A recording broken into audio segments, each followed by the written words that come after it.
আজকে আমরা বিগত প্রায় 2 ঘন্টা 3 ঘন্টা হয়েছে এখানে কারেন্ট নাই।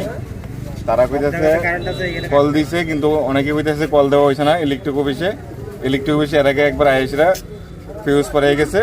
কারেন্ট আধা ঘন্টার 20 মিনিটের মতো গ্যাস দেওয়া হয়েছে, তারপরে আবার পুনরায় খারাপ হয়ে গেছে।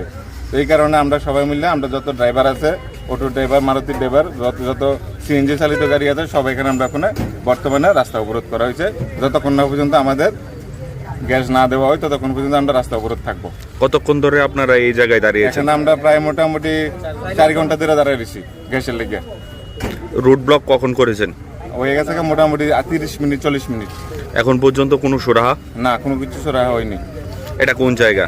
এটা খিলপাড়া সিএনজি স্টেশন, উদয়পুর খিলপাড়া।